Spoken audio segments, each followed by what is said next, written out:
नमस्कार, जय हिंद फ्रेंड्स। आज के वीडियो में हम राष्ट्रीय आंदोलन के प्रमुख नेता, जो कल के वीडियो के बाद कुछ नेता और रह गए थे, उनके बारे में पढ़ेंगे। उनके बारे में जो वन लाइनर क्वेश्चन है उनको देखते हैं। भारत की मुक्ति हेतु रासबिहारी बोस ने कौन सा रास्ता अपनाया? तो भारत की मुक्ति हेतु भारतीय स्वतंत्रता संघ की स्थापना की, और यह की 1937 में जापान में। प्रथम महायुद्ध में सशस्त्र क्रांति की योजना किसने बनाई? तो यही योजना बनाई थी रासबिहारी बोस ने 1912 में वायसराय लॉर्ड होर्डिंग पर बम फेंकने की। तो बोस ने उनके ऊपर बम फेंका। सर्वत्र विद्रोह की तिथि कौन सी तय की गई? सब जगह एक साथ विद्रोह किया जाएगा, इस प्रकार का तय किया आंदोलनकारियों ने, और उसकी तिथि तय की गई 21 फरवरी 1915। दल के नेता द्वारा भेद बता देने के कारण विफल हुआ। कैसे? इनमें से ही किसी एक नेता ने इस बात का भेद बता दिया कि इस प्रकार से सर्वत्र एक साथ विद्रोह किया जाएगा। तो ये योजना विफल हो गई और श्री पिंगले को फांसी हुई, और जो रासबिहारी बोस थे वहाँ से बच निकले। रासबिहारी बोस का विवाह कहाँ हुआ? रासबिहारी बोस का विवाह हुआ जापान जाकर, यानी इन्होंने जापान में विवाह किया और वहाँ की नागरिकता प्राप्त की। बोस द्वारा इंडियन इंडिपेंडेंस लीग की स्थापना कब की गई? तो ये की गई 1937 में।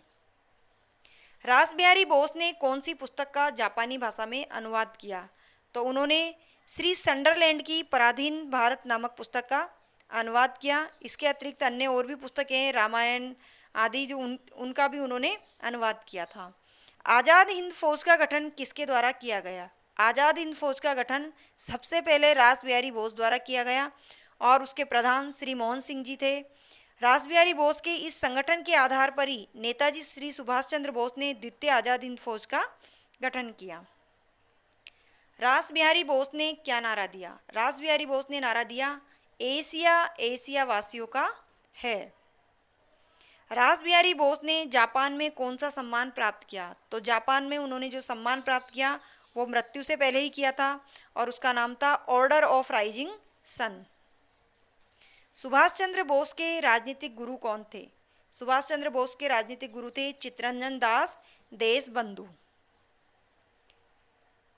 1924 में सुभाष चंद्र बोस को किस जेल में भेजा गया, और जेल के लिए उनका क्या कथन था? तो सुभाष चंद्र बोस को 1924 में बर्मा की मांडले जेल में भेजा गया, और उनका कथन था, आज़ादी चाहने वालों का पवित्र स्थान। उनका कहना था कि जो ये जेल है वो आज़ादी चाहने वालों के लिए एक पवित्र स्थान है, तीर्थ स्थल है। उन्होंने कहा, मेरा सौभाग्य है कि जिस स्थान को तिलक, लाला लाजपत राय और अधिक क्रांतिकारी जिन्होंने यहाँ आकर इस स्थान को पवित्र किया है, वहाँ मैं अपना शीश झुकाने आया हूँ। 1928 में जारी नेहरू रिपोर्ट का विरोध किसने किया? तो नेहरू रिपोर्ट का विरोध किया सुभाष चंद्र बोस ने, और रिपोर्ट के विरोध में एक इंडिपेंडेंस लीग की स्थापना भी की। 1928 में नेहरू रिपोर्ट का विरोध किया था। बोस द्वारा कांग्रेस अधिवेशन की अध्यक्षता कितनी बार की गई? तो बोस ने कांग्रेस अधिवेशन की अध्यक्षता 2 बार की, एक 1938 में और दूसरी 1939 में। तो जो 1938 में की थी वो हरिपुरा अधिवेशन था, हरिपुरा गुजरात में है, और 1939 में पट्टाभी सीतारमैया को पराजित करके कांग्रेस की त्रिपुरी अधिवेशन में अध्यक्षता की थी। त्रिपुरी मध्य प्रदेश में है, लेकिन इससे गांधी जी बिल्कुल सहमत नहीं थे, तो वहाँ उन्हें इस्तीफा देना पड़ा और डॉक्टर राजेंद्र प्रसाद को अध्यक्ष बनाया गया। नेताजी ने कहाँ कहाँ की यात्रा की? तो नेताजी ने अनेक देशों की यात्रा की थी। उसमें से प्रमुख है 1941 में बर्लिन की, और वहाँ पर आज़ाद हिंद फौज का गठन भी किया था। 1943 में सिंगापुर, 16 मई 1943 को ही टोक्यो गए थे। इंडियन इंडिपेंडेंस लीग और आज़ाद हिंद फौज की कमान किसे सौंप दी? तो इसकी कमान उन्होंने 7 जुलाई 1943 को रासबिहारी बोस ने सुभाष चंद्र बोस को सौंप दी। पहले रासबिहारी बोस ने इंडियन इंडिपेंडेंस लीग की स्थापना की, आज़ाद हिंद फौज का गठन किया। उसके बाद सुभाष चंद्र बोस को इसकी जिम्मेदारी दे दी गई, और सुभाष चंद्र बोस ने आईएनए के गठन में सक्रिय योगदान दिया। रासबिहारी बोस ने और सुभाष चंद्र बोस ने आईएनए का भी गठन किया। अस्थायी सरकार का गठन कहाँ किया गया? तो अस्थायी सरकार का गठन किया गया सिंगापुर के कैथे सिनेमा हॉल में 16 मई 1943 को। आज़ाद हिंद फौज ने भारत में पहली बार कब कदम रखा? जो आज़ाद हिंद फौज का गठन था वो 1937 में जापान में किया गया था। तो भारत में पहली बार आज़ाद हिंद फौज कब आई? ये समय था 18 मार्च 1944। सीमा पार कर भारत भूमि पर कदम रखा। आज़ाद हिंद फौज के 3 ब्रिगेड हैं, उनके नाम हैं सुभाष ब्रिगेड, गांधी ब्रिगेड और नेहरू ब्रिगेड, जो कि राष्ट्रीय आंदोलन के प्रमुख नेता हैं। अंडमान और निकोबार द्वीप को क्या नाम दिया गया? तो अंडमान और निकोबार द्वीप को जो नाम दिया गया उसमें अंडमान को शहीद और निकोबार को स्वराज नाम दिया गया। नेहरू जी ने फौज के जवानों के लिए क्या शब्द कहे? तो नेहरू जी ने फौज के जवानों के लिए कहा गुमराह देशभक्त, यानी जो आज़ादी की लड़ाई लड़ रहे थे इन आंदोलनकारियों को नेहरू जी ने गुमराह देशभक्त कहा। महिलाओं के लिए कौन सी रेजिमेंट की स्थापना की गई? तो महिलाओं के लिए झांसी की रानी लक्ष्मीबाई रेजिमेंट की स्थापना की गई और इसकी कप्तान बनाया गया लक्ष्मी सहगल को। नेताजी की प्रमुख पुस्तकें कौन सी है? तो नेताजी ने अनेक पुस्तकें लिखी, तो इनकी प्रमुख पुस्तकों में है letters to Emilie Schenkl, alternative leadership, essential writings of Subhash Chandra Bose. Netaji की मृत्यु किस प्रकार हुई? नेताजी की मृत्यु बहुत रहस्यमय तरीके से हुई। 18 अगस्त 1945 को ताइपेई ताइवान में हवाई दुर्घटना में सुभाष चंद्र बोस की रहस्यमय मृत्यु हो गई। कारणों का पता नहीं चला। भारतीय स्वतंत्रता संग्राम के स्वतंत्रता सेनानी चंद्रशेखर आज़ाद ने एसोसिएशन का गठन किया। कब किया? हिंदुस्तान सोशलिस्ट रिपब्लिकन नाम से किया और 1907 में किया। और सहयोगी कौन थे? रामप्रसाद बिस्मिल और अन्य साथी। लाला लाजपत राय की मौत का बदला किस प्रकार लिया गया? तो इनकी मौत का बदला लिया गया 1928 में सैंडर्स को गोली मारकर उनकी हत्या कर दी गई। इस कांड में भगत सिंह, चंद्रशेखर आज़ाद और सुखदेव प्रमुख सूत्रधार थे। चंद्रशेखर आज़ाद ने किस दल की सेना का प्रमुख दायित्व संभाला? तो किस दल की सेना का प्रमुख दायित्व संभाला था? हिंदुस्तान रिपब्लिकन एसोसिएशन, जिसे आज HRA के नाम से भी जाना जाता है। नाम बदलकर हिंदुस्तान सोशलिस्ट रिपब्लिकन एसोसिएशन रख दिया गया, यानी पहले नाम हिंदुस्तान रिपब्लिकन एसोसिएशन था HRA और बाद में HSRA यानी सोशलिस्ट इसमें नाम जोड़ दिया गया। आज़ाद ने इस दल के सेना प्रमुख का दायित्व संभाला। चंद्रशेखर आज़ाद को किस प्रकार वीरगति प्राप्त हुई?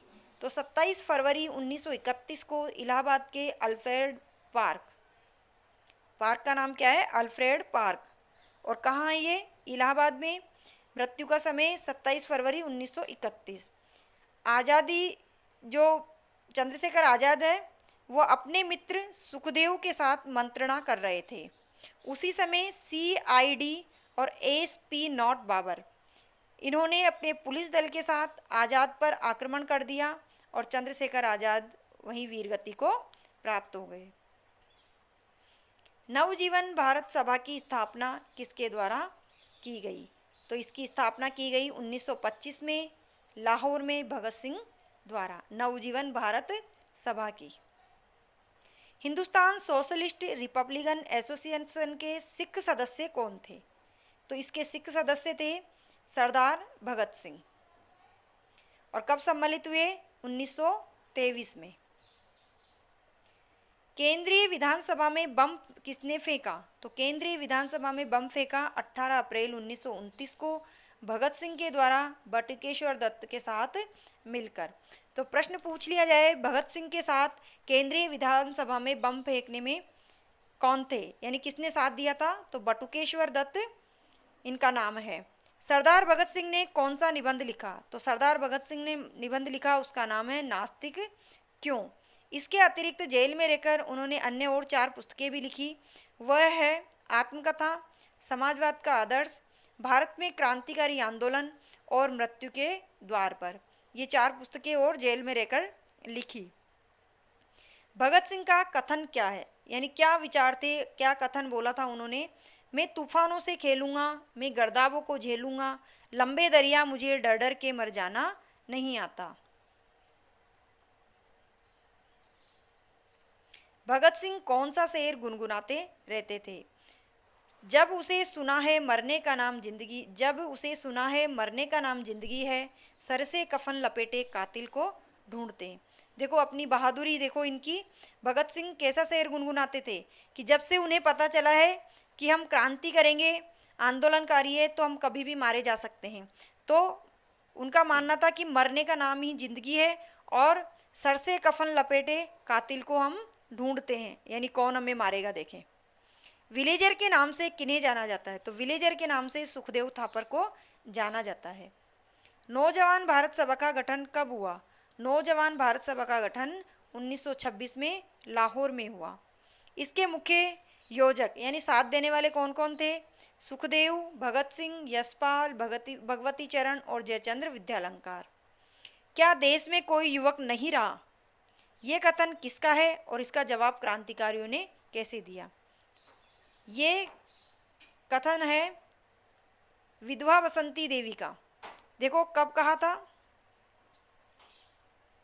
सैंडर्स की हत्या से पूर्व, और इस ऐसा कहने पर सैंडर्स की हत्या कर दी गई थी। सैंडर्स की हत्या चित्तरंजन दास की विधवा बसंती देवी के कथन का सीधा उत्तर है। किस 3 क्रांतिकारियों को एक साथ फांसी दी गई, तो ये 3 क्रांतिकारी थे जिनको एक साथ फांसी दी गई 23 मार्च 1931 को, और फांसी दी गई जेल के नियम तोड़ते हुए, यानी जेल के नियम तोड़े गए और भारत के 3 वीर नौजवान भगत सिंह, राजगुरु और सुखदेव को शाम 7:30 बजे लाहौर सेंट्रल जेल में एक साथ फांसी दे दी गई। तो ये थे राष्ट्रीय आंदोलन के प्रमुख नेता से संबंधित प्रश्न। पूरा वीडियो देखें, वीडियो को स्किप नहीं करें, और वीडियो पसंद आता है तो प्लीज़ लाइक अवश्य करें, अपने दोस्तों को भी शेयर करें और चैनल को सब्सक्राइब करें।